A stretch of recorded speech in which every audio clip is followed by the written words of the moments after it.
कब तक बोझ संभाला जाए, द्वंद कहां तक पाला जाए, दूध छीन बच्चों के मुख से क्यों नागों को पाला जाए, दोनों ओर लिखा हो भारत सिक्का वही उछाला जाए, तू भी है राणा का वंशज फेंक जहां तक भाला जाए। नमस्कार, मेरा नाम है रोशन झा और आपने देखना शुरू कर दिया है डेली बिहार। पूरा देश उद्वेलित है, पूरा देश गम में डूबा हुआ है। पहलगाम में जो पाकिस्तानी समर्थित आतंकवादियों ने किया उससे मानवता शर्मसार है। लोगों में बेचैनी है कि आखिर धर्म पूछकर और कपड़े खुलवाकर कोई कैसे किसी की हत्या कर सकता है। इसमें कई ऐसे लोग हैं जिनकी शादी महज महीने दिन पहले हुई थी, हनीमून पर गए थे, कपल्स थे। पति को मार दिया जाता है और पत्नी को कहा जाता है कि जाओ देश के प्रधानमंत्री नरेंद्र मोदी को जाकर हमारा संदेशा दे दो। घटना होती है, गृह मंत्री अमित शाह कश्मीर पहुंचते हैं, ताबड़तोड़ मीटिंग करते हैं, मृतक के परिजनों से मिलते हैं। उधर दूसरी ओर प्रधानमंत्री नरेंद्र मोदी सऊदी अरब की यात्रा छोड़कर भारत वापस लौटते हैं और पहली बैठक एयरपोर्ट पे होती है। उसके बाद सिक्योरिटी काउंसिल की बैठक प्रधानमंत्री नरेंद्र मोदी के आवास पर होती है। इधर लोगों में बेचैनी है। लोगों का मानना है कि नरेंद्र मोदी कुछ न कुछ बड़ा फैसला लेंगे और पाकिस्तान को मुंहतोड़ जवाब देंगे। सोशल मीडिया में कई तरह की पोस्टें दिखने लगी है। कुछ लोगों का कहना था कि अगर पीओके पे कब्जा नहीं कर सकते तो क्यों झूठ का प्रोपेगेंडा करते हो, या तो पीओके पाकिस्तान को दे दो या पीओके हमारा है तो उस पे अपना कब्जा कर लो। दिन भर बैठक चलने के बाद लगभग 10-11 बजे रात में विदेश मंत्रालय के प्रवक्ताओं के द्वारा जानकारी दी जाती है और बताया जाता है कि पाकिस्तान पर 5 तरह के प्रतिबंध लगाए गए हैं। इन प्रतिबंधों के बाद पाकिस्तान का क्या बिगड़ जाएगा मुझे नहीं पता, लेकिन लोगों की बेचैनी कम होने वाली नहीं है। आज 24 अप्रैल है।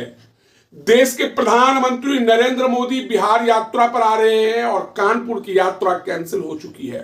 सवाल उठ रहा है कि अगर कानपुर की यात्रा कैंसिल हो सकती थी तो बिहार की यात्रा को कैंसिल क्यों नहीं किया जा रहा है।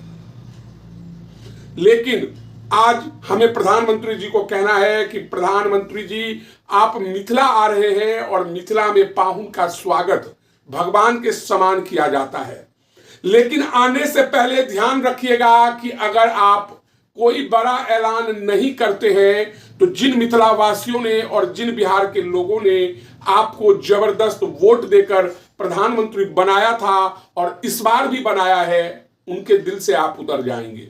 हम भारत के लोग हैं, हम शांति प्रिय देश हैं, लेकिन कृष्ण की चेतावनी को याद रखिए। हस्तिनापुर की सभा में कृष्ण दूत बनकर जाते हैं और दुर्योधन से आधा हिस्सा मांगते हैं और आधा हिस्सा नहीं देने पर कहते हैं कि हमें सिर्फ 5 गांव दे दो, हम शांति पूर्वक रहेंगे।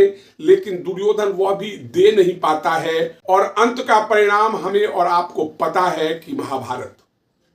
जब कृष्ण बार बार प्रयास करने के बाद भी शांति के रास्ते पर नहीं चल सके तो आखिर वह कौन सी मजबूरी है कि शांति का ठेका हमने ले रखा है।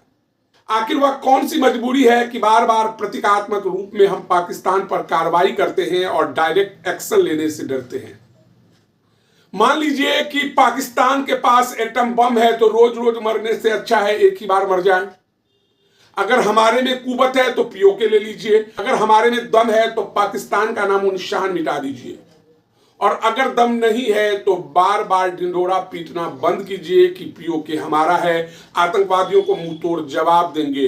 अब रात के अंधेरे में एयर स्ट्राइक की जरूरत नहीं है, दिन के उजाले में खुलेआम युद्ध का ऐलान कीजिए।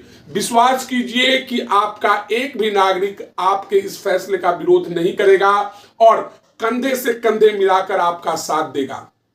प्रधानमंत्री जी यह भी विश्वास कर लीजिए कि जब सेना में बहाली होने की जरूरत होगी तो आपके देश का एक भी नागरिक पीठ नहीं दिखाएगा। जब से आपने 5 फैसले लिए हैं जिसमें से कहा जा रहा है कि सिंधु जल समझौता को रद्द किया जा रहा है, तो लोगों के मन में सवाल है कि आखिर इस जल समझौता को रद्द करने से पाकिस्तान का क्या बिगड़ जाएगा।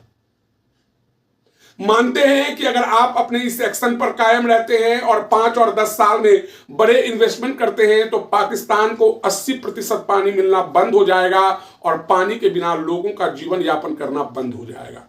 इस वीडियो में हम आपको बताएंगे कि सिंधु जल समझौता क्या है और प्रधानमंत्री के बैठक के बाद वह कौन कौन से फैसले लिए गए हैं जिसके बारे में देश भर में चर्चा हो रही है। कोई इसका समर्थन कर रहा है तो कोई इसका विरोध कर रहा है। सबसे पहले उन 5 फैसलों के बारे में जान लेते हैं जो प्रधानमंत्री की अध्यक्षता में सिक्योरिटी काउंसिल की बैठक के बाद लिया गया। तो सबसे पहले कहा गया है कि सभी पाकिस्तानियों का वीजा रद्द किया जाता है, अर्थात जो भी पाकिस्तान के नागरिक अभी भारत में वीजा लेकर आए हैं स्वतः उनका वीजा रद्द किया जाता है। भारत में पाकिस्तान का उच्चायोग को बंद कर दिया गया है।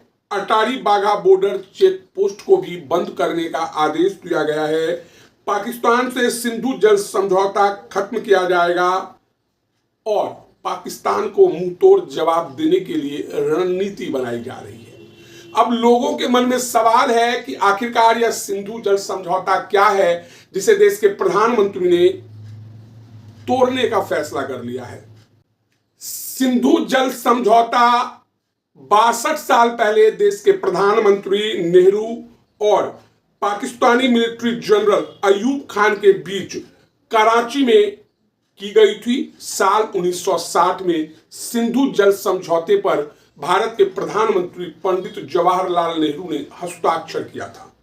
इस समझौते के तहत भारत को सिंधु तथा उसकी सहायक नदियों से मात्र 19.5% पानी मिलता है और इस समझौते के बाद पाकिस्तान को 80% पानी का उपयोग करने का अधिकार दे दिया गया है। 1960 में भारत और पाकिस्तान के बीच सिंधु घाटी को 6 नदियों में विभाजित करते हुए इस समझौते पर हस्ताक्षर किए गए थे।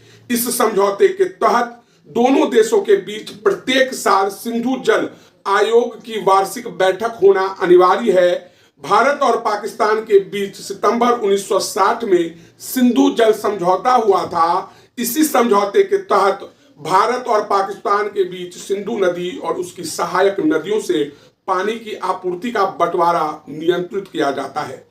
62 साल के इतिहास में पहली बार भारत ने सिंधु जल समझौते में संशोधन के लिए पाकिस्तान को नोटिस जारी किया है और पूर्वी नदियों पर भारत का अधिकार है जबकि पश्चिमी नदियों को पाकिस्तान के अधिकार में दे दिया गया है। इस समझौते की मध्यस्थता विश्व बैंक द्वारा की गई थी। पहलगाम घटने के बाद देश उद्वेलित है। देशवासी बेचैन हैं कि प्रधानमंत्री नरेंद्र मोदी कोई ना कोई बड़ा फैसला लेंगे। आज मधुबनी में उनकी यात्रा है।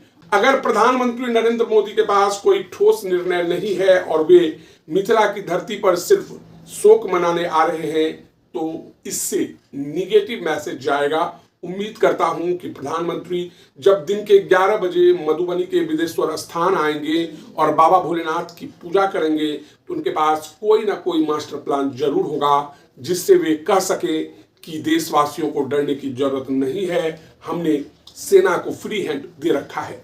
तो बहरहाल इस वीडियो में इतना ही। अगर आप हमारा ये वीडियो YouTube पर देख रहे हैं तो सब्सक्राइब कर लें, Facebook पर देख रहे हैं तो हमारे पेज को लाइक कर दें। धन्यवाद।